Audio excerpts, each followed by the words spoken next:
सबा कमर, इनके बारे में हमने कल आपको बताया था कि वो एक नई कंट्रोवर्सी उनके हवाले से शुरू हुई है। सहाफ़ी हैं, सीनियर सहाफ़ी नईम हनीफ साहब, उन्होंने अपने किसी पॉडकास्ट के अंदर जो है बड़े सीरियस एलिगेशन जो हैं वो सबा कमर के ऊपर लगाए थे। मैं उनको रिपीट नहीं करना चाहता, लेकिन उसके बाद अब डेवलपमेंट ये हुई है कि अदाकारा सबा कमर ने जो है वो सहाफ़ी नईम हनीफ को 10 करोड़ रुपए का कानूनी नोटिस जो है वो उन्हें भेज दिया है।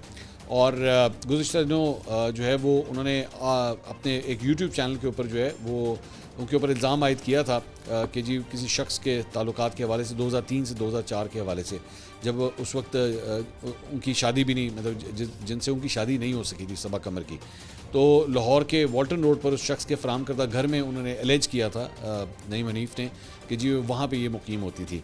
और उसके बाद उन्होंने कहा जी इनके आपस में जो है वो ताल्लुकात वगैरह भी ख़राब हो गए थे। तो इंस्टाग्राम के ऊपर सबा कमर ने जो है वो अपनी ये स्टोरी शेयर की है। उसके मुताबिक उन्होंने ये 10 करोड़ रुपए हर्जाने का जो दावा है वो उन्होंने जारी कर दिया है।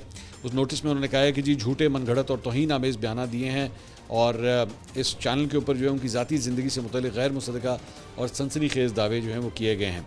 नोटिस में सहाफ़ी पर इशारों कराइयों पर मबनी तबसरों और औरत मुखालिफ रवैये के ज़रिए अदाकारा के किरदार पर सवाल उठाने और उनकी पेशा वराना कामयाबियों को कम तर ज़ाहिर करने का इल्ज़ाम जो है वो आयद किया गया है। उन्हें 7 दिन की मोहलत दी गई है कि वो दर्ज मुतालबात पर अमल करें, बसूरत दीगर उनके खिलाफ कानूनी कार्रवाई जो है वो की जाएगी।